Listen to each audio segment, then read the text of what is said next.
Congratulations, Eddy Musuza. Abanji gwe tweyitira Eddy Kenzo. At the same time, congratulations, Shiba Kalungi, Queen Kama, omwami gwe batuuma Zaakayo omuwooza wakatale bikyuse kati yafuga Zaakayo. Abaye Bebe kulu mulowooza ate tafuuse mukulembeze ali ku ntikko okusinga King Saha. Bize bitya. Uganda Musicians Federation kyekibiina ekiguddwawo era ne kikakasibwa nti Eddy Musuza ye president wakyo okuva n'olunaku olwaleero. Federation eno kyeki? Bampita Vicky subscribinga ku mukutu nkusabye mbuwombeefu video jimpereka like bomazo jindikingira nkusabye ate comment section weri awo nzigule osobola okubeera ng'otweyungako mu butongole Hajati Kalodo mulombi wa ddwa kulwa mwena abalina ebizibu ebyenjawulo enamba esembya 067 mu contacting ekebisigadde bijja kubeera ng'ate abikutambulira bulungi nnyo nnyini ddala. Kakati abayimbi babadde n'ekibiina ekibatwala abamu nga bakkirizo kibeeramu abalala nga baagaana nga kino kibadde kimanyiddwa nga Uganda Musicians Association. Yes, eri just ebadde association nga kali eri badde negundiza nayingira association yamwe naye ne mugaana okunziriza sente z'obwa members nayingira naze z'omwa association. So it was just it is just an association.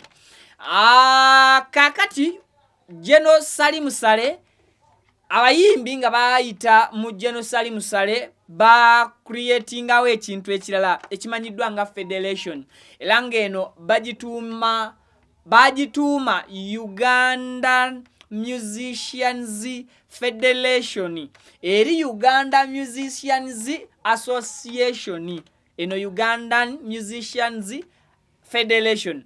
Eddy Kenzo gwe balonze nga president wa federation eno obo president wa Bwegassi buno Bwegassi federation itso Bwegassi. So abayimbi kino kyekibiina ekigenda okubeera nga mwe beegattira whereby Wuma egenda abeera wansi wa Uganda Musicians Federation. I think akonkattanyiza bulungi. So Eddy Kenzo ye president wa Bebe Kulu, ye president wa Jose Chameleone, president wa Bobby Wine, president wa Cindy Spice, bona twala tugende. Eddy Musuza omukulu Jeno Sali Musale gwa confirming nti ye president waabwe. Then ono vice president we asooka ye mukyala Shiba Kalungi. Queen Kama kireka ludda wa ate bwe bali mu mbiranye ey'amaanyi katono balumbeko ko bato omu n'agidduka omukyala Cindy Sanyu Cinderella Cindy Bebe. So oyo omukyala ye mukulembeze ate mu Uganda Musicians Association Wuma. Ate Shiba Kalungi gwe balonze okubeera vice president namba mu Ugandan Musicians Federation ekulemberwa president waabwe Eddy Kenzo.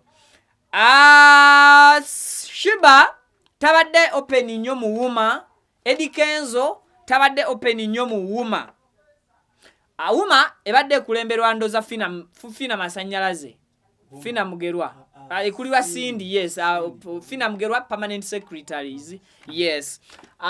Kakati secretary vice president owokubiri balonze omwami Palaso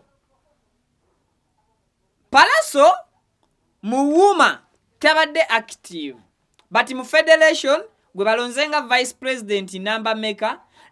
Now awo mukyala Juliana Kanyomozi gwe balonze nga minister wa finance ebyensimbi byonna babikwasizza omukyala Juliana Kanyomozi, then ne brother Bebe Kulu Uganda.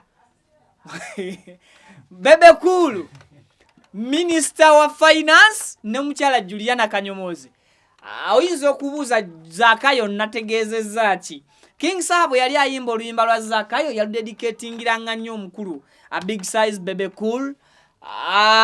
Bebe Cool nga tali nnyo active mu Wuma.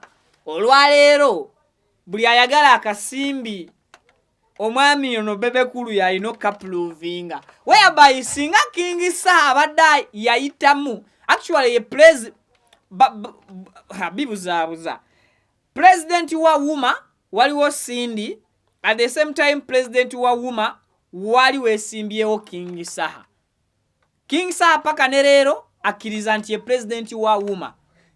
Cindy paka nerero ye president wa Wuma atakyusibwanga. I think mukategedde. Cindy ye president wa Wuma atakyusibwanga. Okulonda kwa Wuma kwayiika ne King Saha agamba ye president wa Wuma. Whereby Wuma bwebe yagala sente koze eri Wuma eri under federation eno ekulirwa Eddy Kenzo. Kitegeeza Wuma katugambe Saha singa ye president waayo nga yagala akasimbi mu Ugandan Musicians Federation ekulemberwa Eddy Kenzo. Alina okutwala proposal ye wa president Eddy Kenzo owa Ugandan Musicians Federation. Ugandan Musician Federation president wayo Eddy Kenzo nakwata proposal ya president wa Wuma katugambe King Saha najiwa omukyala Juliana Kanyomozi ne Bebe Kulu Uganda bapuluvinge emirimu gy'omwami King Saha egirina okukolebwa mu Uganda Musicians Association. You got that point? So ebya Zakayo ebyo nabyo tuba tubitadde ku mabbali. Then organization yeno ebigenda okubeera nga for foundation not organization, a foundation yeno ebigenda okubeera nga bigikwatako ebisinga atugenda kubeera nga tubinoonyerezaako abo bekikwatako tusobole okubeera nga tujja tukuwe information ejjudde. As of now omwami Balam Balgahale y'omu ku bavuddeyo ne basooka okwozaayoza Eddy Kenzo. Ndabyeko n'abantu abalala b'enjawulo, but ku social media wabaddewo ko comment ez'enjawulo ku posts zino oba ku nsonga eno. Bebe Cool kale comment sigenda zisoma olw'embeera yakadde naye nga naawe oli waddembo tuterawo comment awo wansi awo mu comment section n'otubuulira ate endowooza yo ku nsonga eno. Bampita Vicky of course nkoze n'ojo ku kamera. I think mbajjeko engalo.